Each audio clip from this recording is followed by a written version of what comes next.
Welcome, everyone. We're just going to give it a minute for people to enter the room before we get started. Thank you for joining us. My name is Molly Rogers, and I am the Associate Director of the Center for the Humanities at New York University. This is our second Writing Matters event of the spring semester. The series Writing Matters launched in 2019. It was launched by the Writing Matters Working Group, which was funded by the Center for the Humanities.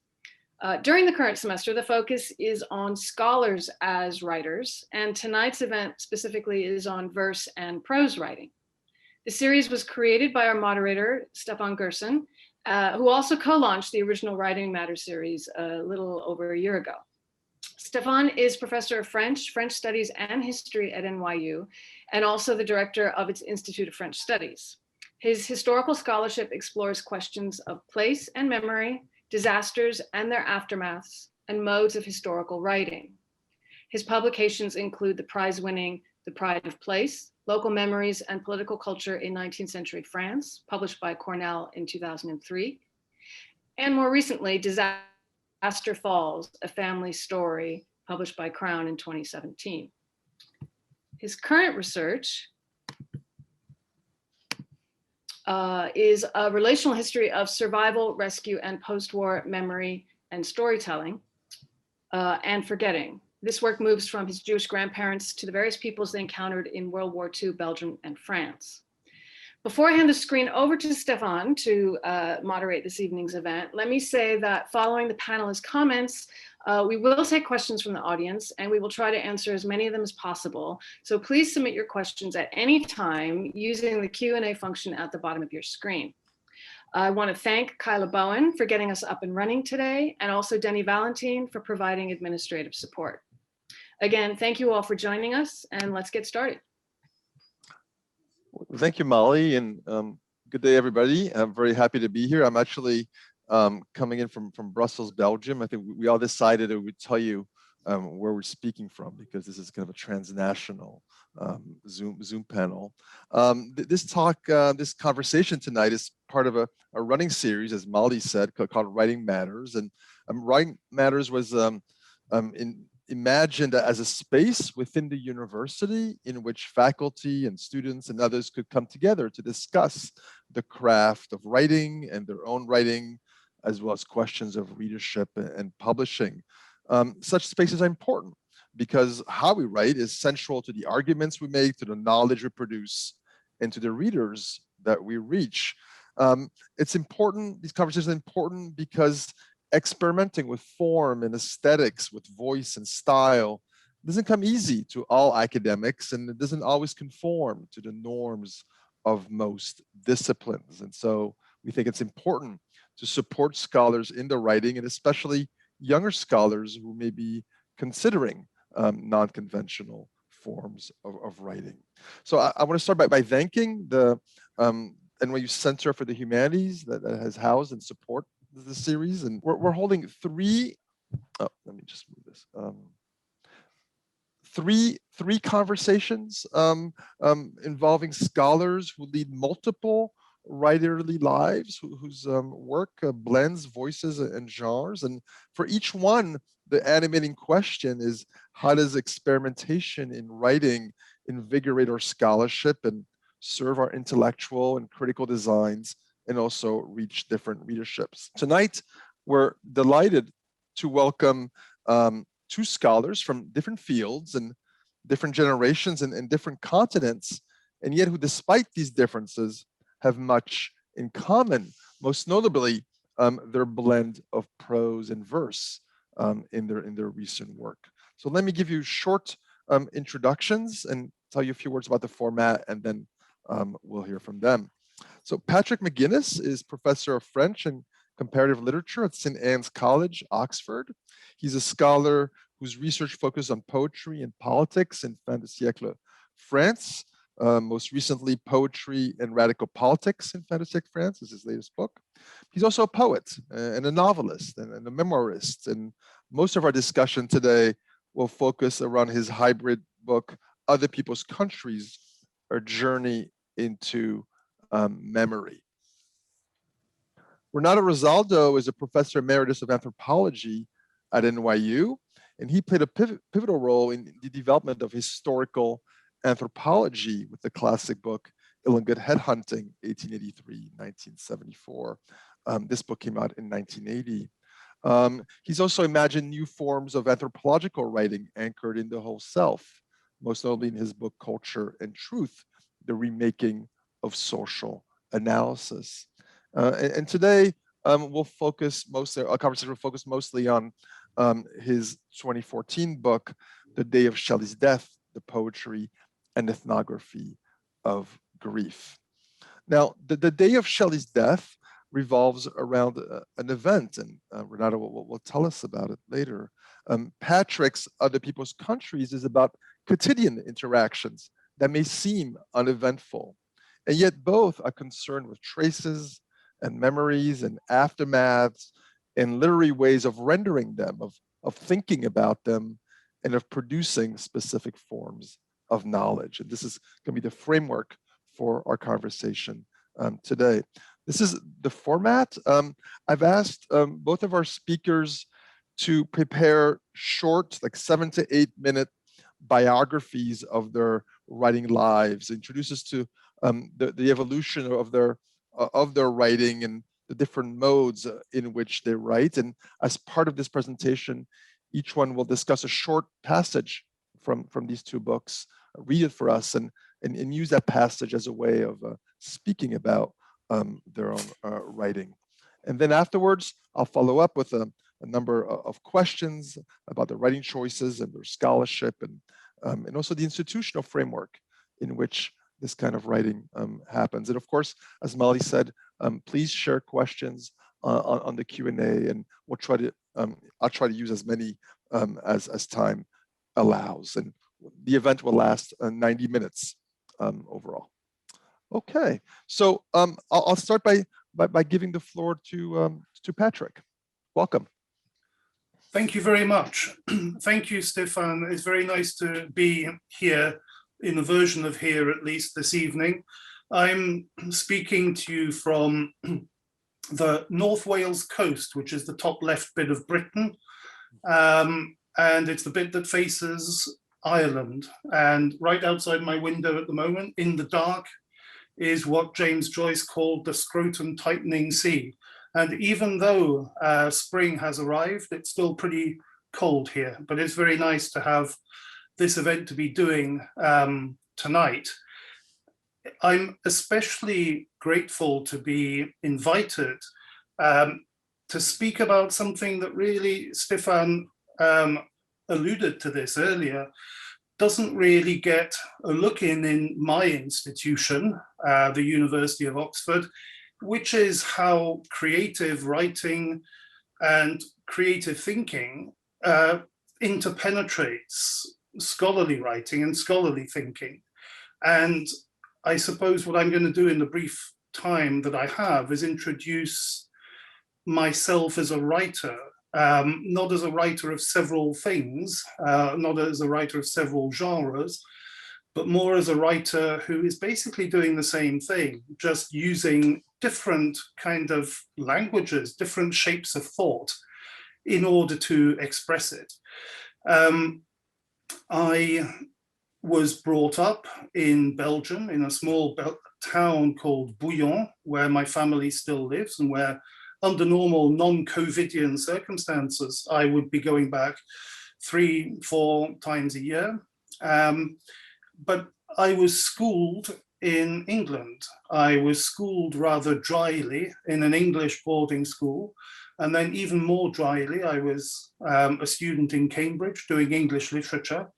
After 3 years of studying literature at Cambridge, I still somehow liked literature, which is pretty unusual, I must say. And I decided I wanted to do some more literature. So I went to York to do a master's thesis on Ezra Pound and American poetry. And I got waylaid. I got diverted from my path. And I realize now that being diverted from one's path is often a very good thing, because by reading Ezra Pound, I discovered French poetry. which I hadn't done before, because even though I spoke French at home and French was my mother tongue, my people were not literary people. They didn't talk about books. And I suddenly discovered this whole new world of French poetry. So I abandoned my graduate work on Ezra Pound, which I don't regret. And I started doing a PhD on theatre, on French theatre, or rather Belgian theatre. And I realized that looking back on it, you know, things take shape retrospectively. What was it that drew me to the theatre of this Belgian playwright, Maeterlinck? It was that he was writing against the French language. He was a Flemish-speaking Belgian who was writing in French, and all of his plays are about silence and inactivity and the stuff that happens underneath the words or behind the words, or the things that are still going on when people are not moving or not behaving or not acting. And I realized that I was starting to find, I don't like using this word because it sounds grandiose, it's not meant to be, my vocation. I realized that actually by some strange accidental path, I had found the place that I wanted to be linguistically. I wanted to be between the languages. I wanted to be behind English, not in it. I wanted to be behind the French that I had been brought up in, not inside it.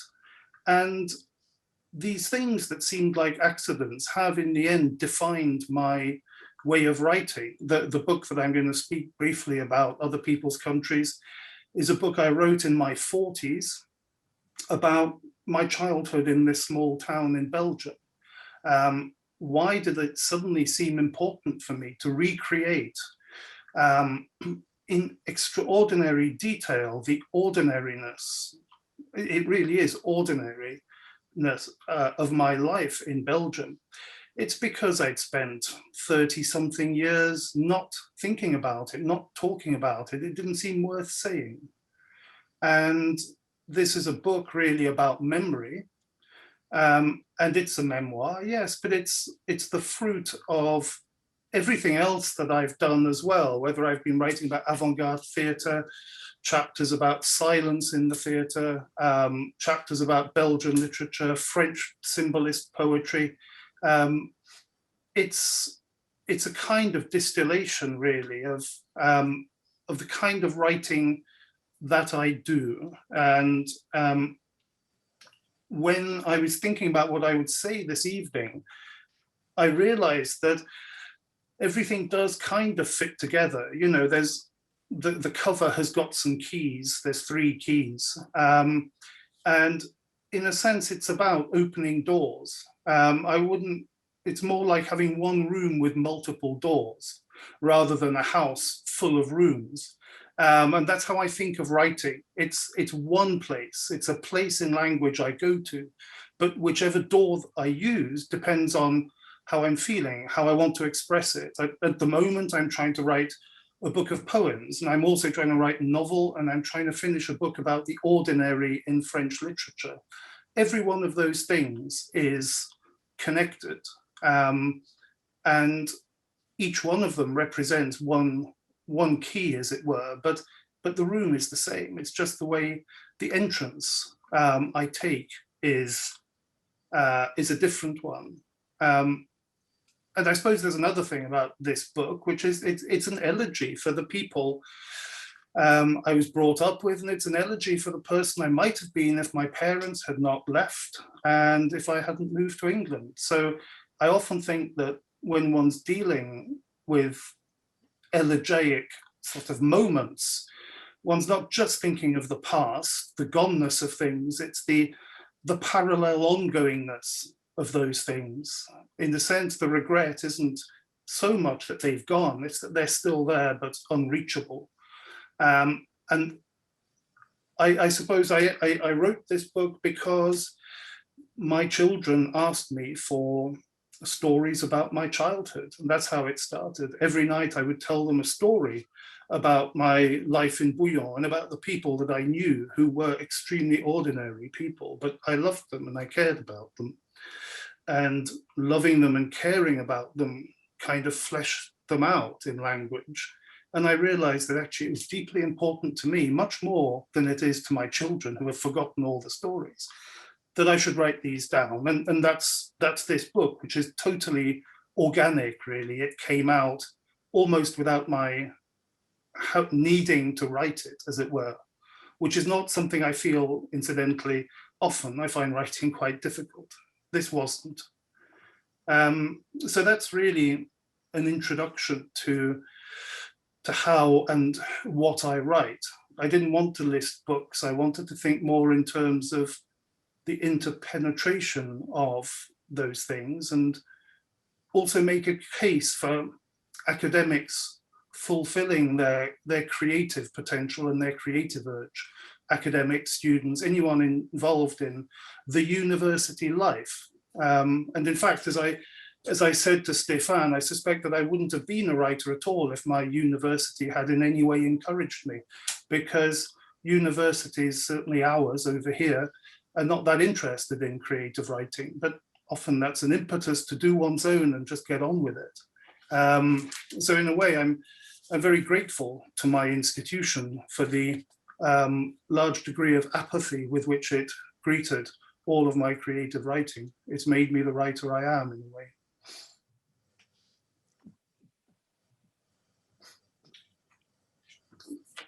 So I thought I would read this extract, because this is a kind of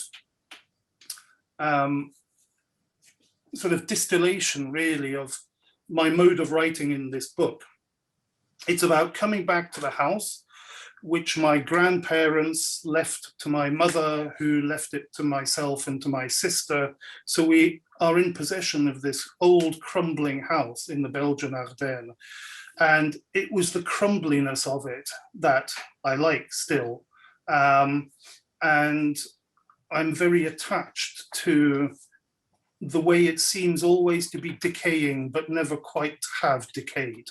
There's a special tense, really, which is the tense of memory, which is where this house that I love but haven't been to for a long time now, thanks to COVID, exists. And I'm trying to create that tense, incidentally, in language. So, corridor, 8 Rue du Bru. Coming here after a few months' absence, I find the air has thickened. It's like going underwater, and the water is always blood temperature, regardless of the weather outside. In this house, the past is particulate. It's made up, as they call it in science, of respirable suspended particles. And you can feel them in your lungs and on your teeth as you enter the house. However excited I am to come back, one phrase in French for returning to a place is regagner, to win back. And I enjoy the irony of that, because returning is always more about losing than about winning. However excited I am to win back the place, I slow down as soon as I've opened the front door. It's out of respect for all that's settled, but also so as to miss nothing, the dust, the mold, the swell of wallpaper dampening in blisters, its tight little snarl as it lifts and curls where it meets the skirting board. It's like moving along the seabed, like being a diver, slow-footed, thick-limbed. I am diving, I know, but what am I finding? My anchor or my wreck? And that, in a sense, is also me asking myself the question about whether this obsession really with memory and with the past is something stabilizing or something destructive of the self. Whether it's an anchor or a wreck, I still don't know, but maybe they're both the same. I'll stop there for now. Thank you. Thank you very much, Patrick. So immediately, I'll just give the floor to Renato, and then we'll come back some of the things you just told us. Okay, thank you, Patrick. Thank you, Stéphane. I'm very pleased to be here. I'm in the middle of Pennsylvania in College Station at Penn State where my son and daughter-in-law are teaching, and they've just given birth to a boy who's 2 weeks old, and that's why we're here. So it's a very happy and full time for me. I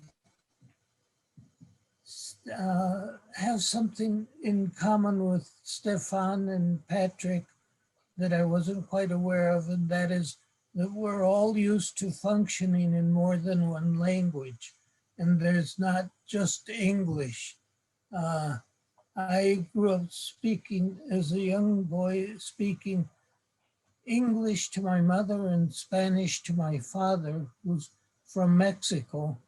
And so I'm just used to whatever that is to move between two different cosmos. I always crafted my writing. I cared that it be as well crafted as I could make it. And I had, in teaching, a couple of tricks for writing. One of them was telling students to read what they'd written out loud. And if it clunked, the clunk would be audible and they would know to revise that that didn't flow, that wasn't working, that they needed to get so it would fit in their voice would fit in it. And I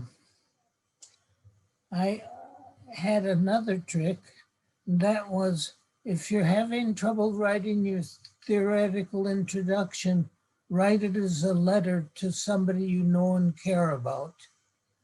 And what happens is the minute students, and I for that matter, shift from just a theoretical introduction to a letter, the jargon drops away. And so I found it a very effective way to get the writing to come alive and to be much more fluent, and in fact to be better theory and better writing.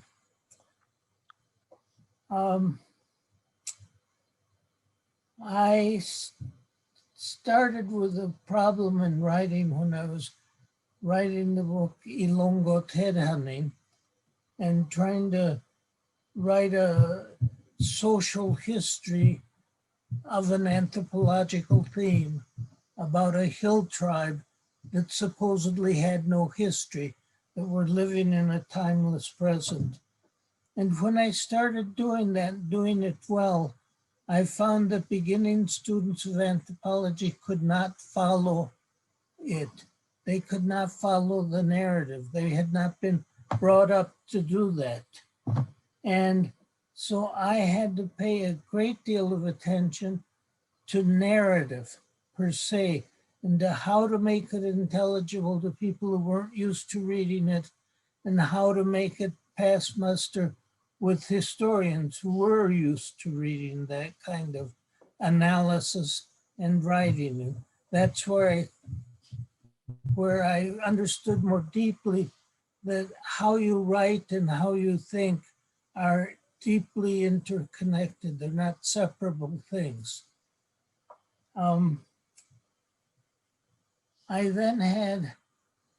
I started writing historical narrative in anthropology, and that kind of exploded usual ways of doing business.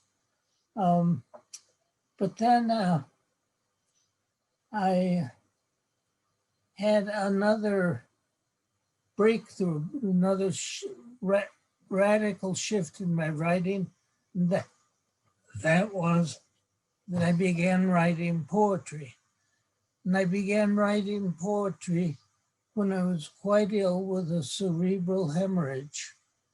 And as I had to stop my life and I was just lying still, I was exhausted because a cerebral hemorrhage can be another name for a stroke. So I was recuperating, silent, still. And what happened was poems started coming to me. They were written in purple ink. very fine penmanship, I must say. And I didn't know what to do with them. I preferred to avoid them if I could. And what I did instead was, after a time, because they were very insistent, I started to write them down. And there's a longer story about what followed from that, but I'll tell it later. But the simple version of the story is, I started writing poetry, and I didn't choose poetry. Poetry chose me. It was quite emphatic and insistent. What I'd like to do at this point is read and say a few words about the tricycle taxi driver from the day of Shelley's death. The day of Shelley's death is a collection of poems that I wrote 30 years after the death of my first wife, whose name was Shelley. And it's the story, it's in fact telling the day that she died. So and what I'm trying to do in the book is put myself very much into the present on that day. And initially I did it all through memory.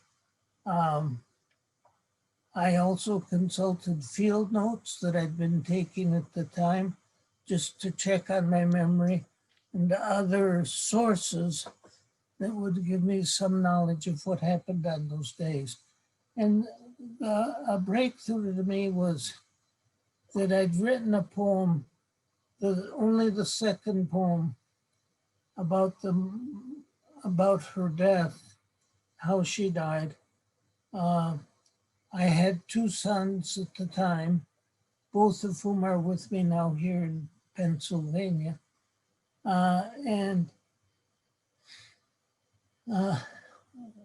So it's the story of us as the three chief mourners. And it's trying to say what happened that day and a couple of days after. Let me read what I did was I took each character in the book, everybody that I came across on that day that I could remember, and where I felt there was a poem I could create. And what I did with them was I wrote them all in the first person. I've put them as I, as the speaker.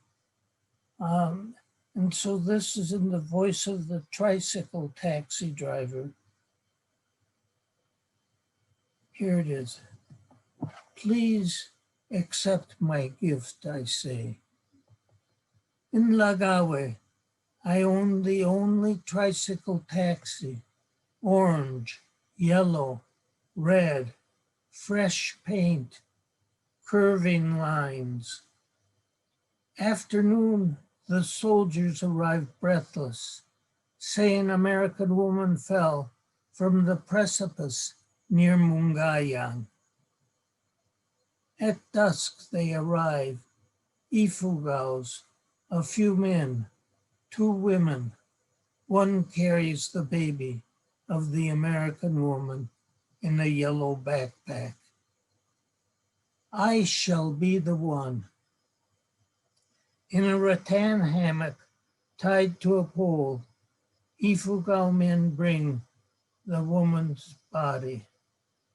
The American man shoulders his 5-year-old son, his walk heavy, shirt soaked, face streaked with dirt, his tears behind red eyes. Then he mumbles, taxi, and stumbles toward me. He places his 2 sons on the seats, then sits between them, offers to pay. I've come here to give him a ride. Please accept my gift, I say. This poem means a great deal to me because I was not able to accept his gift until I wrote the poem, until I read it in a public reading. And I had not understood until I wrote this what he had done. He makes his living driving a tricycle taxi, taking passengers. He would not accept any pay for me. He'd waited the whole afternoon for us to arrive so he could give us his gift. And when I completed the poem and read it out loud, it wasn't until I read it with an audience that I was able to accept the gift and to know what it was and to say as best I could, thank you from the bottom of my heart. So that's why I chose this. As if I could read only one poem, I would read this one. I have more to say, but I'll say it later. Thank you very much, Renato. I'm struck by what you just said. That you wrote this poem to understand, and of course to express thanks as well. And earlier, Patrick, you talked about writing to think as well. And I'm curious if both of you, in turn, could speak about form and how writing in this form, in a different kind of form than the traditional academic form, the monograph, which I guess is not the same in your respective disciplines, but has a kind of structure of its own. But whether writing in the specific forms of these books leads to the different kinds of thinking and different kinds of understanding. Maybe Patrick, you'd like to start? And then... Yes, well, I was very moved to read Renato's poem and also to hear him read it. And I'm very struck by the way in which, as he reads the poem and tells the story of its making and what that represents, is that it's, the poem is kind of bringing into the present. It's a form of connecting, isn't it? It's an act of connection about another act of connection, and in that sense, it keeps the connectedness of things alive. It's a bit different from what I tried to do in my book, which is more about the brokenness of things. If I just give you a sense, that the book has pictures in, it's got poems, it has an inventory of things in cupboards, it's got my grandmother's telephone, a house, all of these things. And I suppose what I wanted to get across is the brokenness of memory, and that one of the problems with the way in which a lot of literature sells memory to us, either as the subject of fictional form or as some kind of freestanding sort of good in itself, is that it thinks of memory as something whole and thinks of it as linear. Whereas I wanted to get across the sense of the brokenness of things, and that a person could be broken, as we all are, but it's not about the brokenness, as it were. It's about the bits. It's about the writing which connects the broken pieces. That's the point, I suppose. And my analogy for my book about memory is that it's a mosaic. A mosaic is made up of broken pieces, but actually what's important is the kind of mortar that holds them together and the shapes that they have as you are looking at it. And so that was my idea of form, trying to think about the brokenness of memory, of identity, of people, but not by trying to create artificial wholes, which is why the book has got lots of different kinds of writing in too. It's got prose, it's got poetry, it's got meditation, it's got lists, lists of feelings, lists of things, because I wanted to get across that sense of a wholeness that was not pretending to be kind of integral. It was a wholeness that knew the price at which it came, which is to be made up of broken things. But as I say, what struck me with Renato's poem is the way it's still negotiating with the present, actually, in ways that are quite profound, and which have, well, speaking personally, have rather moved me this evening. Renato, I mean, your book, The Day of Shelley's Death, is also a kind of hybrid accumulation of different kinds of, as you said earlier, of different kinds of elements: poem, narrative, field notes, analysis as well. There's a fragmentation to it. Could you speak to that and to how you made that choice and what you were trying to accomplish? Well, I think I was trying to make, I was trying to be in that present moment and to show a set of artifacts of that present moment. Both Patrick and I chose to show photographs in our books, photographs we had taken. Let me give a simple example. I'm sharing a couple of those photographs, by the way, Renato. So yes, the ones on the right are yours, and on the left is Patrick's. Yes, yes, wonderful. And you know, for a book of poetry by people who are poets who don't have any other lines of writing, it's very unusual to show photographs. You know, if you look at Robert Hass or any poets, you can think of Yusuf Comunyaca, Juan Felipe Herrera. If you look at a set of distinguished poets, you very rarely will expect to see a photograph, right? I want to maybe bring home something about the form and the kind of knowledge and the interconnectedness of form and knowledge or analysis or social analysis, historical understanding. I wrote a long ethnography and many essays on the Ilongot, a hill tribe of the Philippines, pictured here that you see. And I talked about a number of the people who appear as characters in this book.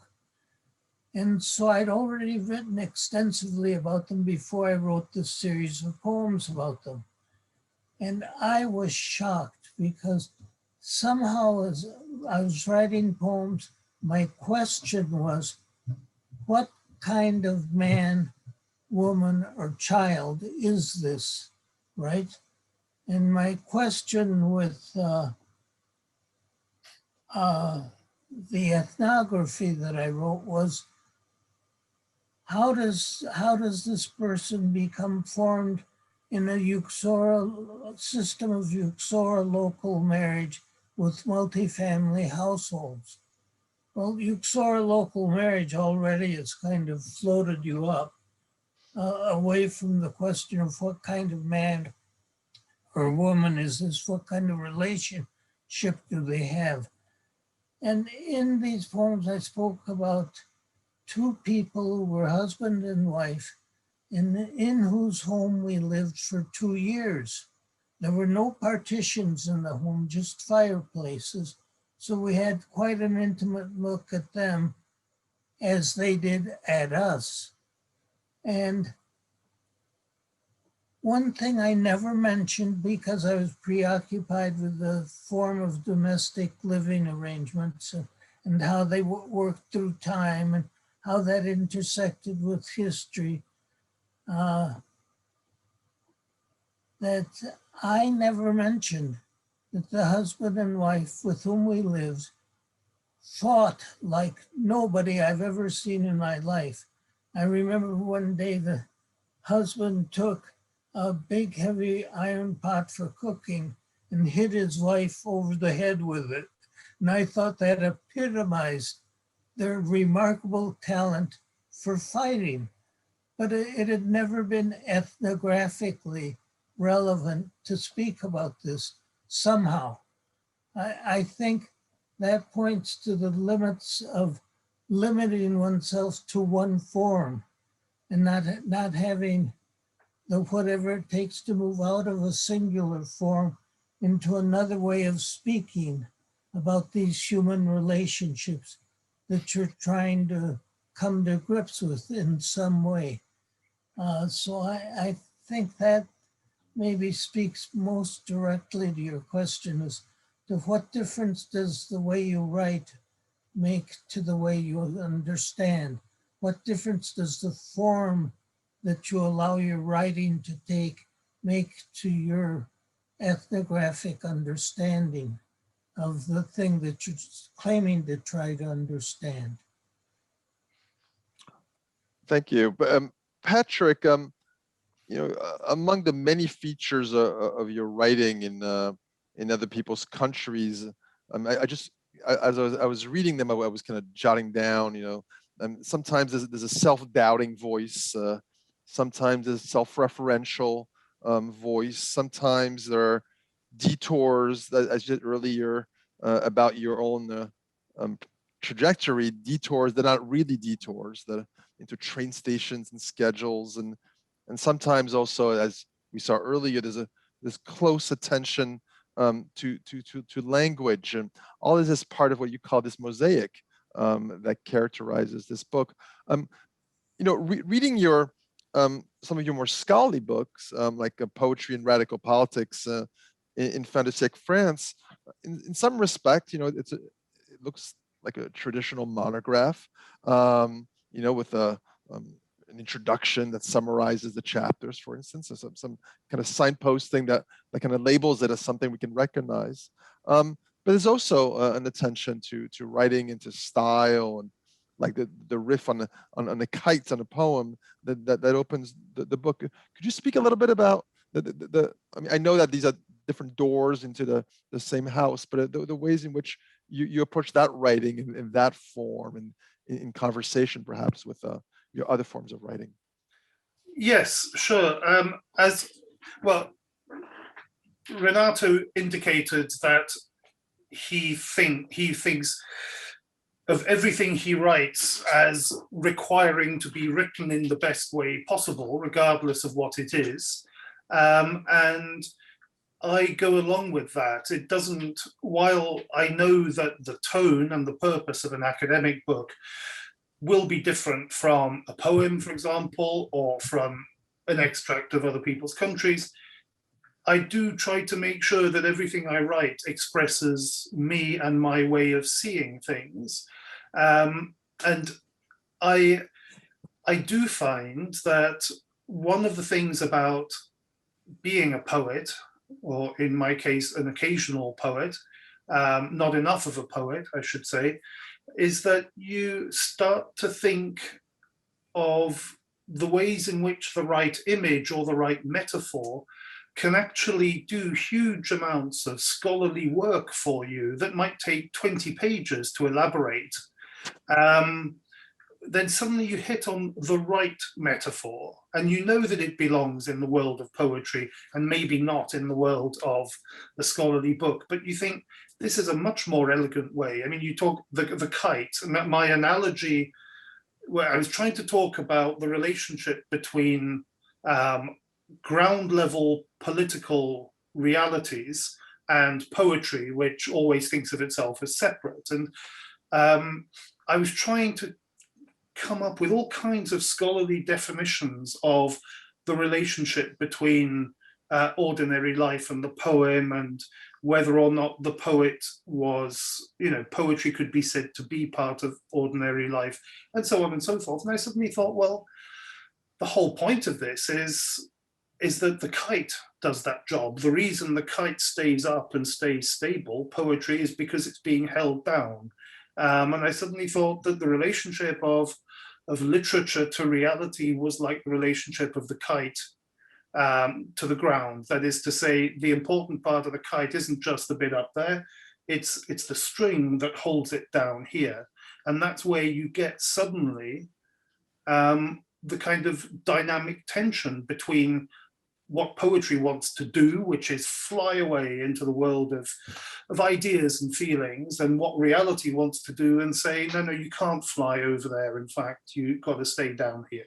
And I suddenly thought that a lot of the tensions that I was reading book after book in order to try to express were better expressed through that one analogy of a kite.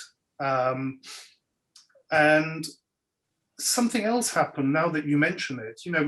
That book is dedicated to my two doctoral supervisors who died in 2004 and 2006, and I hadn't even thought of writing the book back then, but my acknowledgements to them in the acknowledgements to the book came out as a poem. I thought, well, how am I going to thank and remember Malcolm Bowie and Alan Raitt? And I thought, well, I could say this, each one of them gave me this. And I thought, I'm not going to do that. This isn't an Oscar speech. What is the way in which, in my heart, I would like to speak to them? And it came out as a poem. And I remember the publisher was a bit unsure about whether or not the acknowledgements should be a poem. And I thought, but it should be, of course. There's no other, it's the language in which I would speak to them now if they were here. And it's certainly the language I speak to them now that they're not here. So that's another way, I guess, in which the hybrid way of thinking plays, not just in terms of trying to find the right formulation for saying something intellectual, but those moments in the intellectual life, which we all have, and if we don't, we should, in which sometimes only emotion or sincerity will do, and that has its place in intellectual writing, and it needs to be there. So I guess that's how I would square that circle. Renato, I mean, you've coined the term anthropologia. I'm probably mispronouncing it, but and I'll just read an excerpt from The Day of Shelley's Death, where you write about it. It says, "The work of poetry, as I practice it in this collection, is to bring its subject, whether pain, sorrow, shock, or joy, home to the reader. It is not an ornament. It does not make things pretty, nor does it shy away from agony and distress. Instead, it brings things closer or into focus, or makes them palpable. Anthropologia is a process of discovery more than a confirmation of the already known." Does that hold true for other forms of ethnographic writing that you've practiced or that you see being written in your discipline? Yes, yes, very much so. I think it probably has a great deal to do with anthropological writing about grief. And what struck me, and I've surveyed the literature just to make sure I was right in my memory of what the literature was like. I surveyed it. I looked for every source, ethnographic source I could on grief, but the category was rarely grief. It was mainly funerary rites and things like that. And basically it was forms of human behavior that were repetitive, programmed, and predictable, so that you would hear there was a death, and you would talk to the participants in the ritual, and you'd say, what comes first, what comes second, what are the parts of the ritual, which ones are key, which ones are not. And what you would not do is go to the chief mourners and say, how are you? Please tell me how you are. And so the people most affected, most bereaved, and bereaved, I think, is a better word even than grief. And grief is a far better word than funerary rites, to get at that as a human, emotionally laden phenomenon that you want people to bring, or you want to bring people close to. So I very much had that in mind, which is the subtitle of this collection of poems, right? The Poetry and Ethnography of Grief. And so I had very much in mind that phenomenon. And I felt that in ethnography, there was a desire to keep it clean. We'll have no tears in this field. We'll have no crazy acting, going crazy with grief, jumping up and down and shouting, which a South African group does in their funeral rituals. Very, very stereotypically English, right? So they're screaming and injuring themselves and just going crazy with bereavement. I should say that this is a book that I wasn't able to write for 30 years. And all I was able to write was one poem. And I wrote that poem and I thought, well, I guess that's all I have to say about this. It was hard to write. It was agony to write. And so I wrote it and thought, there I am, I'm done. And then one day my son asked me, he said, I was only 14 months old at the time. How do you know that I knew that my birth mother had died? How do you know that I knew? I'm not sure I even had any awareness of it.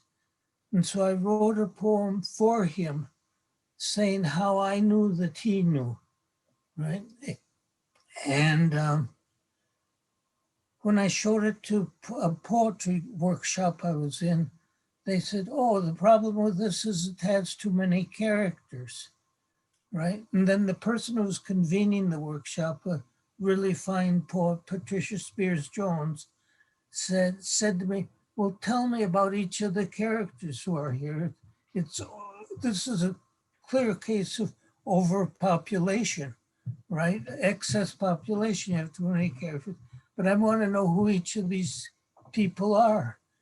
And I started telling, and I started crying when I mentioned each and every person who I thought should be in the poem, which became this book, The Day of Shelley's Death. And she said, okay, I get it. All of these poems belong together. All of these characters belong here. And your problem is that you've made a mistake. You're writing a collection of poems and you think you're writing a single poem. That's the only mistake you've made. You need more space. You need to let this come out more fully and more slowly. But it had been 30 years before I was able to be at that point. And she just said, you're in for a rough ride. Think about whether or not you really want to do this. But she gave me very wise advice on several levels there. You know, about 25 years ago, you were already advocating for forms of knowledge that were anchored in both rational and emotional forms of intelligence. And so even I don't think you were writing poetry then. I could be mistaken. So that this poetry is part of a broader evolution in your writing and in your understanding of how to produce different kinds of anthropological knowledge.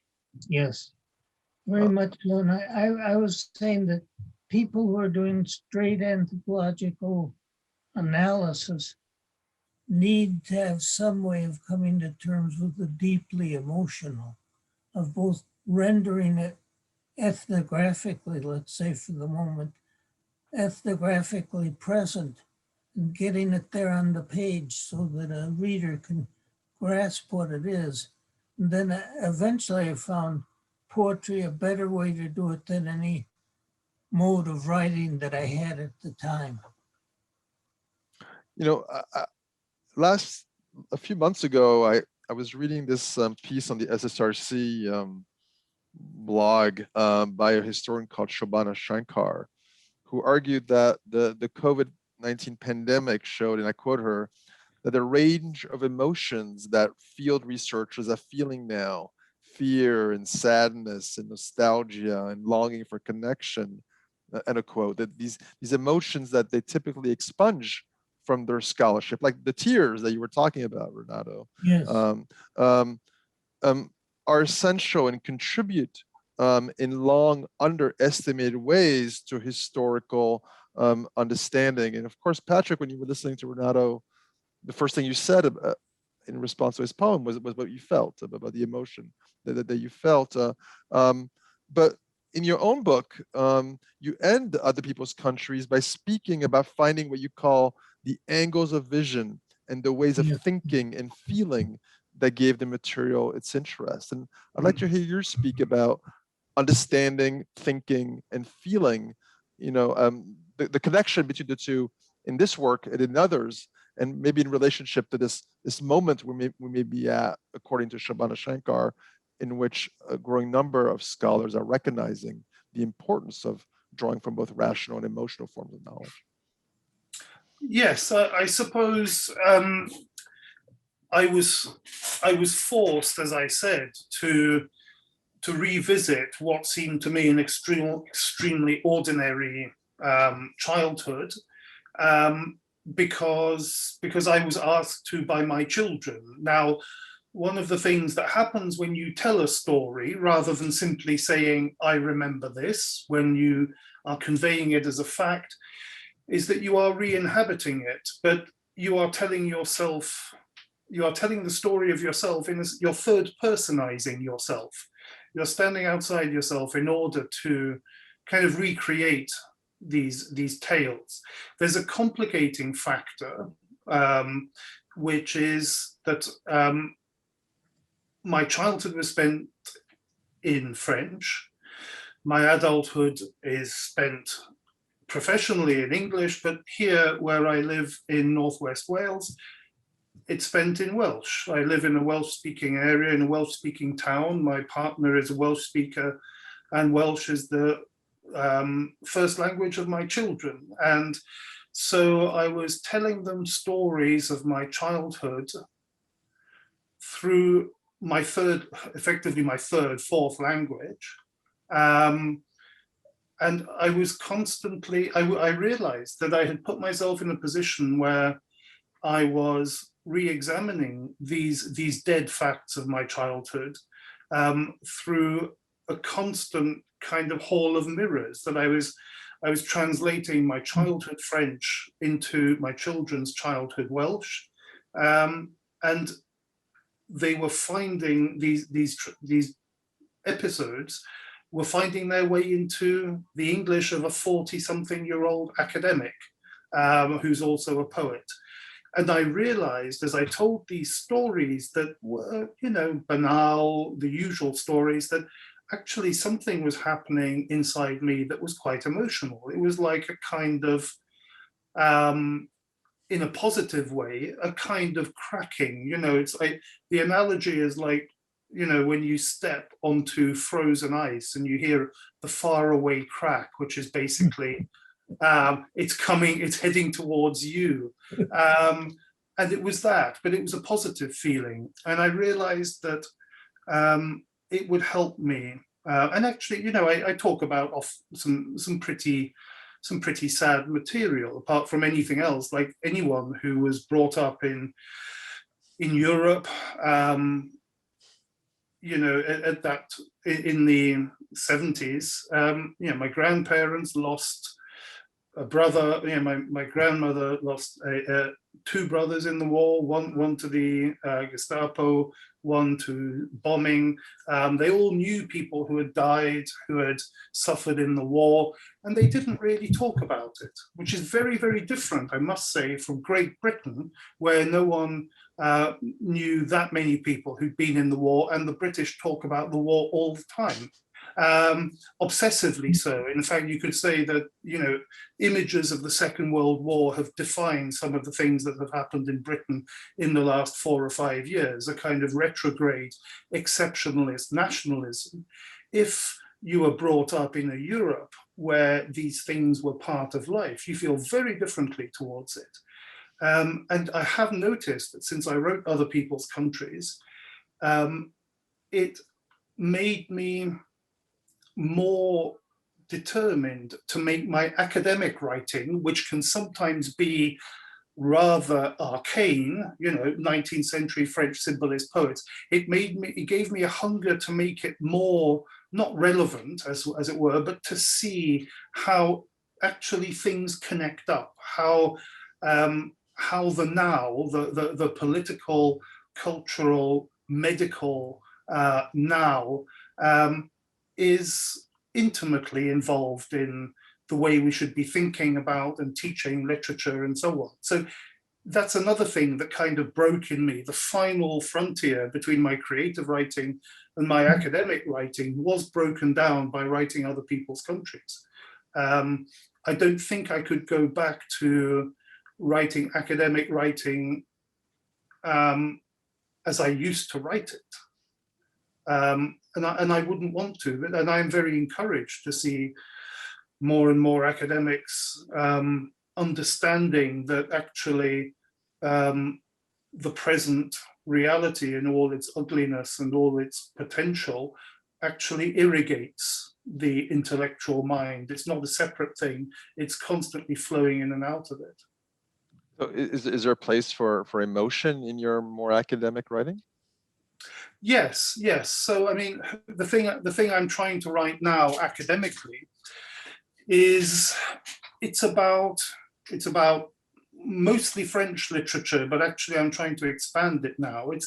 It's about how we treat the ordinary and the everyday, that we don't kind of well, it's the old paradox that, you know, the ordinary is the stuff you don't look at, and then once you start looking at it, it stops being ordinary, and therefore ordinariness and everydayness, maybe in an anthropological sense too, I would have thought, is not actually a property of the thing, it's a property of how things are looked at.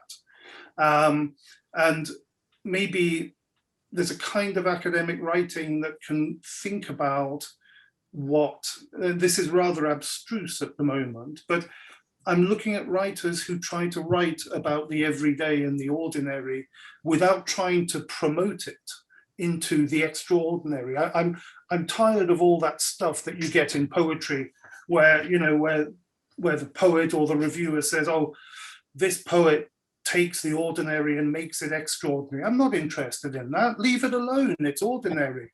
Let it stay in its ordinary place. It's much harder to write about the ordinariness. And I'm trying to recalibrate what poetry thinks it can do, without coming swinging in there, you know, like Byron, you know, thumping his chest and say this little, or Wordsworth saying, "This little daffodil, I'm going to turn you into an extraordinary symbol." No, leave it alone. Poetry maybe should start to leave things alone a bit more, and see them in their own right. That's a kind of ethical issue. So yes, that's what I'm trying to write about now, and perhaps by respecting the ordinary, the everyday, and giving an account of it, we might maybe, you know, produce a more responsible kind of literature, I suppose. Well, Renato, you started your remarks by talking about teaching and about Yes. the way you teach writing. I'm curious, why did you start with that, and how, what place has writing played in your teaching, and for how long? I mean, is it from the start that did you make that fundamental the way you were training future anthropologists? From the start, I made it fundamental. Um, I just think that's because it is. And I think of, by the way, poets and the ordinary and whether they elevate it or not. I don't know. Neruda maybe elevates the ordinary in his elemental odes, although I think they're wonderful examples of the ordinary. His ode to wool socks is just a wonderful ode. And I think of, I was thinking there of William Carlos Williams on a red wheelbarrow, trying to just take an ordinary object and work with it, prunes in a refrigerator, and see what can be done. I think it's a wonderful project, and I think that there's some terrific poets to look at, and then I would love the challenge of looking at how anthropologists look at the ordinary, right? And I've often, in talking with students, I've talked about how one of my complaints about anthropology is that they often work with an empty center. They say, I'm going to analyze what mobilizes people to get out in the streets and demonstrate. And then you say, well, where are the people in the streets? Where's the mobilization? And they name that as what they're trying to get at, and they never touch it. They may look at the working class and what the working class is doing. What are all the factors that could make them unsettled? But they never show anybody unsettled. And I was trying to emphasize to students, if you're talking about something, make it present. Make it present to the reader. Make the reader feel, see, sense that person who's gotten themselves out of their couch and gotten them onto the street. Let's see it in action. And so I tell the students, lesson one is not write well. Lesson one is have something that you're trying to describe and analyze, make it present to the reader. And that's why you need to write so well, because you've got to make it vivid. You've got to make it come across. You've got to make it present. And so I always stress that in classes, and said that there's a practical purpose. You don't want to write anthropology with an empty center. And I can give them a lot of examples of anthropology, academic writing with an empty center, so that they know I'm actually talking about a real thing in the world, right? And they get the idea, no, we don't want to do that. It's a bad idea. So I've always stressed writing. And I emphasize a lot of times, I say, you've written this as an earnest, serious analysis. Now write it for laughs. Write it to be funny. Let's see what happens. What happens if you shift gears, and what happens to your writing and your understanding. So I've always stressed that. I think it's just crucial. The same is true for you, Patrick. I know that writing is something that you discuss with your students as well. Yes, absolutely. I tell them that writing nicely, and if possible, enjoying writing. That's not the same thing as finding it easy, but enjoying writing is also part of the battle. one thing I have noticed since I mean, the other thing I should say is that I came to poetry and creative writing earlier in my life than Renato did, but I didn't start when I was young. I didn't start writing poetry till I was in my early 30s. So I'd spent a lot of time studying poetry before I started writing it. And my first book of poems felt too studied. I was still an academic. I wanted to be clever. I didn't think that poetry was necessarily the place to examine emotions. I thought it was a place for thinking, which of course it is too, but I wasn't properly secure in what I was trying to do. My second book of poems I was, and then I tried writing a novel and I realized I enjoyed that too. And one of the things, again, it might be different for Renato because you're not teaching literature as such, but once I had written a novel, I suddenly started teaching the novel very differently. And I was saying to students, you know, you don't want to analyze this novel from outside, you know, with your Derrida and so on. You can go and get Derrida in or you know, or any of the narratologists that you might want or whatever, you can do that. But instead, before you do that, why don't you think about what it takes for a novelist to actually just describe a street corner or a practical thing of getting one character from one part of Paris to another, and all the ways in which they could describe the journey from one street corner to the other one. A million ways they could describe that. And all of these things I hadn't thought about before because I was wanting, I was looking from above, you know, the fallacy of the bird's eye view. And then when I started doing my own writing, I think my students might disagree. I hope there aren't any this evening who are going to disagree, but I think I've become a better teacher of how literature works. Not because I'm necessarily a good writer, but because I've tried doing it.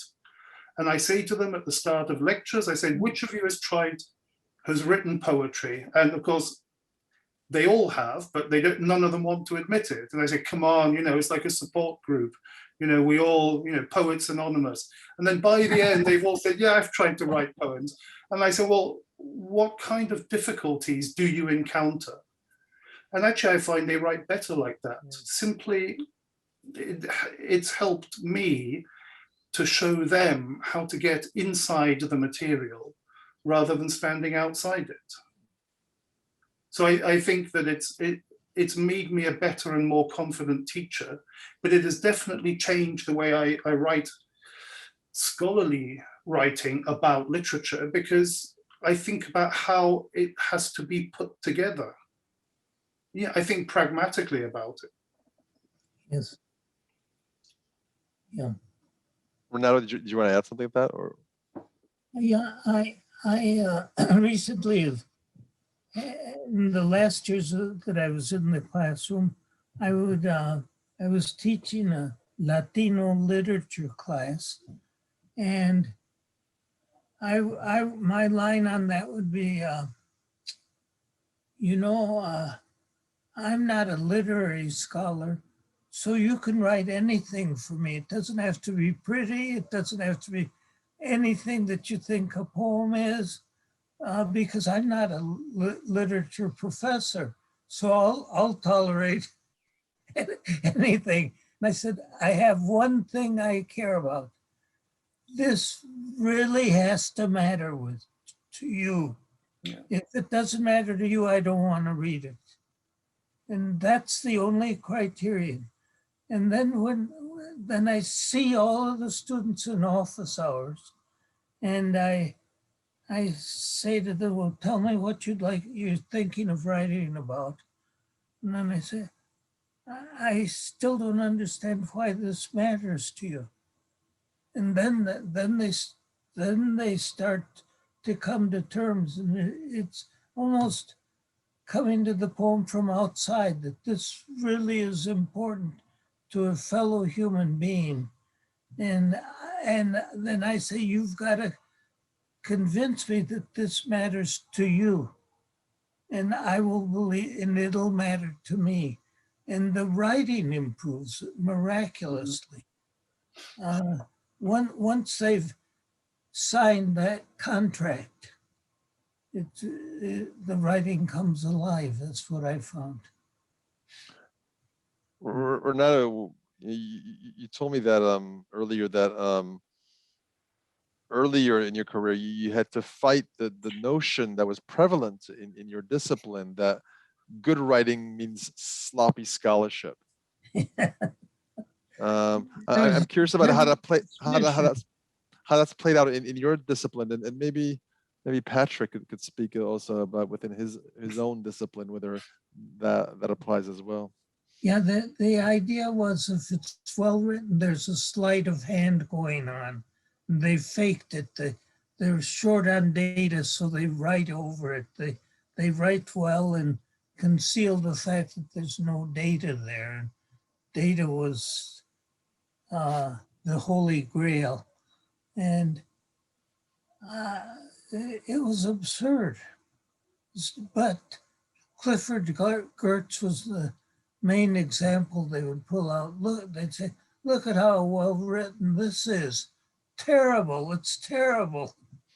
And I was baffled because I thought, as I've said, that what you have to say is hard to separate from how you said it. And I just thought it was a complete mistake, but it was a prevalent belief in the field. Yes, in my field, I mean, my institution is indifferent as an institution, but my colleagues, some of whom are also involved in creative writing, are incredibly supportive, and the students are interested. But on the other hand, I have encountered, for example, reviews of my poetry and politics books said, there was one review which said that I was clearly enjoying writing a little too much. Well, you know, yes, guilty. I mean, as if writing should be a punishment. You know, I know some books I've read have felt like punishments, but you know, as if the enjoyment, some strange kind of Protestant notion that this shouldn't be fun. Now, obviously, you don't want to be having visibly more fun than your reader. That's true. I mean, because, you know, the reader likes to think that on the fun stakes that, you know, we're all equal. But on the other hand, it shouldn't be a crime to enjoy writing. But I've also, I mean, less pleasantly, I once saw the anonymous adjudicators report on the grant application saying that McGuinness is now moving more and more into creative writing. And therefore I shouldn't get this grant, which was ironic because actually the project was extremely dry and scholarly and so on. And so that was a kind of ad hominem attack on me. But actually it was a grant for writing poetry and radical politics. So, you know, I did write the book, and it was actually the reader's report telling me that you couldn't do both that made me do both. So, yeah, I agree that writing, okay, if it's not a pleasure, it should at least be fulfillment. It should be an intellectual and an emotional fulfillment for both reader and writer, if that's possible. And I think it's something to aspire to. I think it's something that a student should aspire to, and academics should also aspire to. You know, I mean, the report that you mentioned brings us to an important question, which is the institutional frameworks in which this happens, which this writing occurs, and the risks that are attached to it. So I gather that by the time you were writing that book, you were established or had job security at Yes. Oxford. But how do we, what happens when a younger, a graduate, a doctoral student, or a younger scholar who may not have that kind of position and security comes to you and says, you know, I too want to be diverted in the way you wouldn't divert. I too want to have that kind of experience and pleasure in my writing, and without that kind of institutional foundation. Yeah. How do you see that? I think things are better now. I think that for the first, I got my job in Oxford in 1995 when I was 26. I would say that the first 15 years, my creative writing, for the first 15 to 20 years, my creative writing was essentially covert. It was covert operations, basically. I occasionally knocked out a book of poems.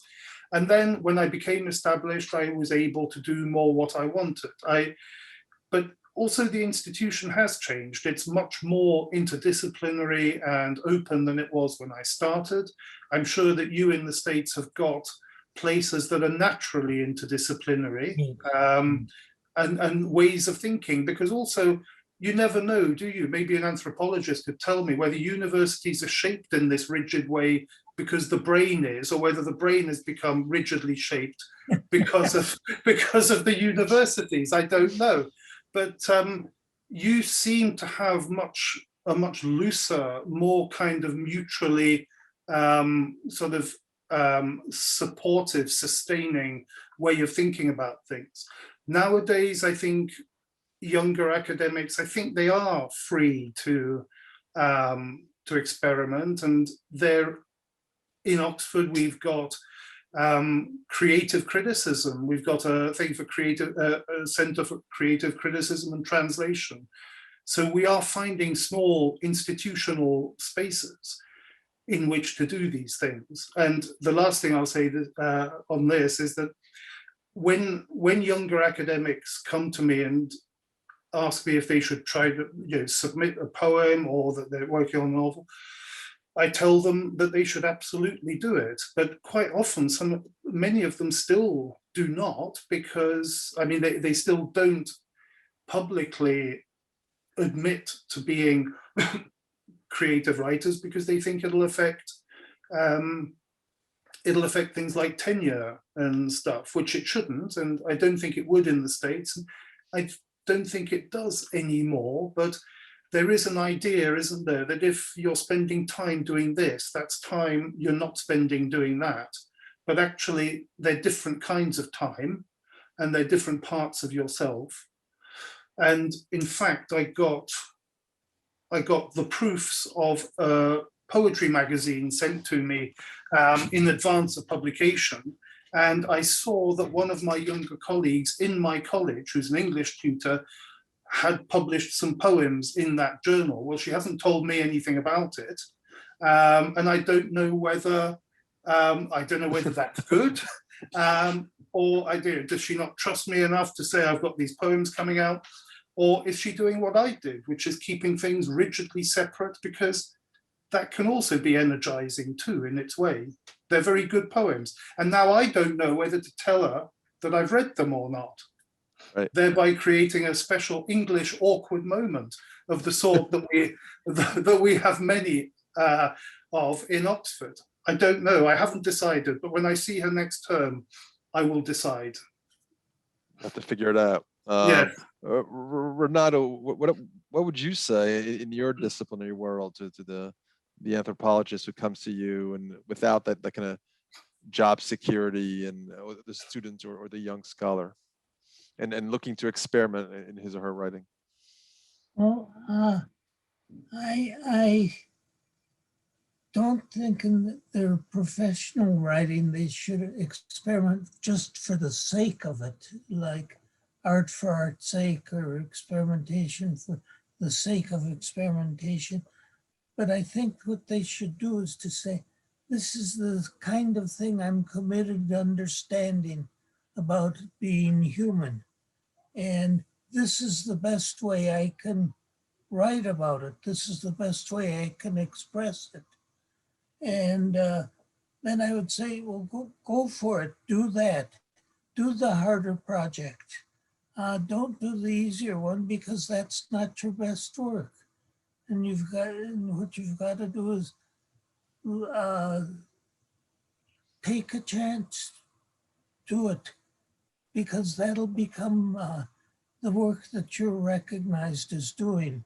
And if you do routine work, just humdrum work, that's like checking the boxes, it'll never get you where you want to be in this profession.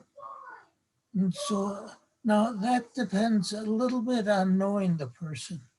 Are they capable of writing that more difficult book? Now, what I'm doing here is repeating what I in fact did tell somebody who's quite a prominent anthropologist and wrote the more daring book. It took a year longer. There's some risk in slowing the clock, right? But in fact, she really has prospered with that advice. There's another colleague where I've advised the same thing, but I've said, don't do it on the cheap. Don't do it quick. Do it so it really is your best work and will have the impact it deserves. And then I suggest where they could have it reviewed, journals to send it to, interdisciplinary journals, journals within anthropology and humanism, where they'll be very receptive to that kind of work.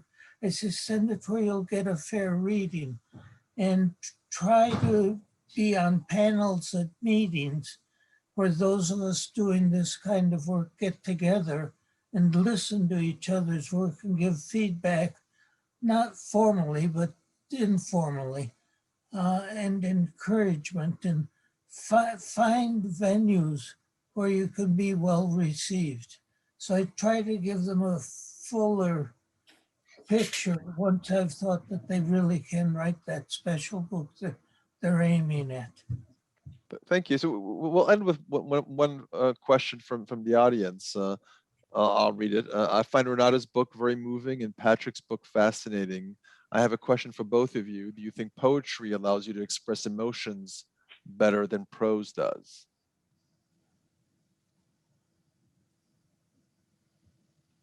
You go first, Renato. Yeah, While I think of while I think of my answer. okay. Time. I'll try to blither on while you're thinking, Patrick. I would say definitely yes. And I think sometimes I don't worry too much about whether something's a poem or a bit of prose, but just say, because, and occasionally with certain writers, academic writers, I'll try doing line breaks as if their prose were a poem. And because I'm very struck at how it sounds to my ear. And I say, could this be a poem? Could it be transformed into a prose poem? I recently wrote another book of anthropoesia, if you're wondering how it sounds. Thank you.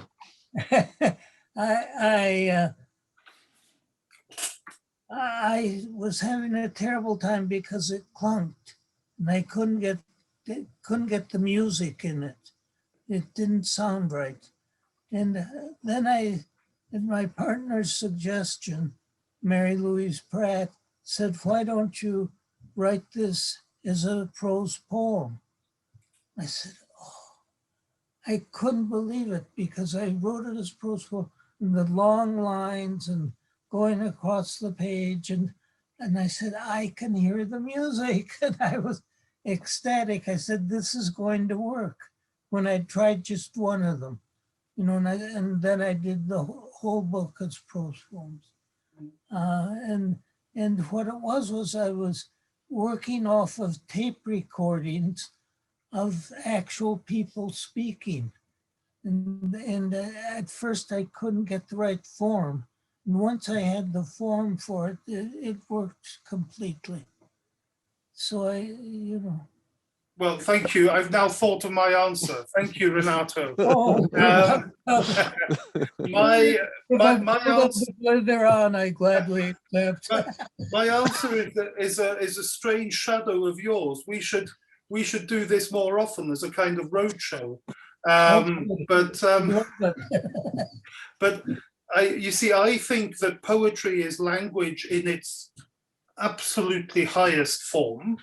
And I wish I wrote more poetry. And so, yes, I think poetry has the capacity to convey more. But we also have to remember that language doesn't always have to be in its very highest form all the time. And that there are other ruses and strategies that we have available to us to give prose some of the qualities of poetry, like actually Renato talking about prose poetry. I was looking at some of the things I'd written in other people's countries and thinking, when I was writing that, I thought I was writing prose, but really what it was a poem that happened to have expressed itself in the form of prose. And I say that because I started as a poet, and I'm trying to re-become a poet, and I'm conscious of how easy it is for the ideas and the feelings and the words and the sentences and their shapes to get diverted into prose before they actually reach the state of becoming a poem. And that's because I now don't work as much on the poetry as I used to, and prose offers me a more immediate way of conveying the things that I was wanting to convey through the poems. Other People's Countries is basically a book of poems that's come out in prose. Whether that's a good thing or a bad thing, I don't know. It's a good thing in the sense that it sold more. Is it a good thing? It feels like it's a lot of material that has been diverted into a different form, successfully, but nonetheless diverted. And I also think that we are too rigid in our definitions of what prose and poetry are. I don't think that when Neruda was sitting down to write, he was thinking, is this a poem? He was probably thinking, what can a poem be? It's going to be this. And I'm sure that that's what James Joyce was thinking when he was writing Ulysses. He didn't sit there thinking, is this going to be a novel or is it going to be, he didn't. He said, what can the novel be? This is what it can be. I'm going to do this.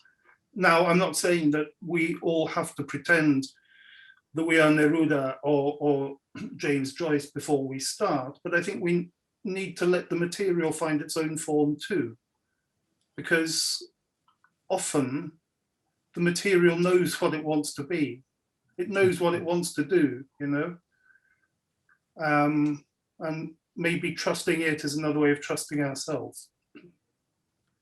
I think that's a beautiful place to stop. So we could go on, but thank you to both of you, Renato and Patrick, for this really rich conversation. And when you take it on the road, let me know, and I'll buy a ticket and I'll come and listen to you too. We'll be in touch.